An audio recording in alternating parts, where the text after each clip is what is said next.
तुम्हाला एक गोष्ट सांगतो की मी अनेक लोकांना सांगितलेलं नाही की राणे साहेबांना ज्या वेळेला मी तिकिटासाठी सगळ्यात अगोदर आवाज मी उठवला निलेशजी, मी सगळ्यात अगोदर आवाज उठवला की राणे साहेबांनी खासदारकीला उभं राहावं. तोपर्यंत राणे साहेबांचं ठरलेलं सुद्धा नव्हतं. परंतु जे लोक इतर इच्छुक होते त्यांनी मला शेवटी धमकी दिली. आता माझ्याकडे ते व्हॉट्सअप माझं डिलीट झालं की तुम्ही याच्यानंतर मंत्री असणार नाही कारण तुम्ही राणे साहेबांचं नाव सुचवलं. बघा, मी तुम्हाला एक गोष्ट सांगतो की आपल्या मनात असेल ते करायचं असतं. मी काय काळजी करत नाही. मी मंत्री असलो नसलो साहेबांची कृपा माझ्यावर आहे. माझं चालू राहील. देवाच्या कृपेने आम्हाला वारसा मिळालेला आहे. तो आमच्या आजोबांचा वडिलांचा वारसा मिळालेला आहे.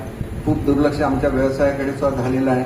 त्याच्यामुळे कदाचित मंत्री नसणं हे आमचं कदाचित साहेबांच्या मनामध्ये असेल की तुझी जी कुटुंबातर्फे कर्तव्य आहे ते तू पूर्ण केलं पाहिजे. आणि माझं कुटुंब म्हणजे माझं फक्त स्वतःचं कुटुंब नाही आहे. सावंतवाडीची जनता हे माझं कुटुंब आहे. म्हणून आज एवढा महत्त्वाचा कार्यक्रम असताना सुद्धा मी पहिली प्रायोरिटी ही मल्टी स्पेशालिटी हॉस्पिटलला दिली. अनेक जे प्रकल्प सावंतवाडी मतदारसंघामधले राहिले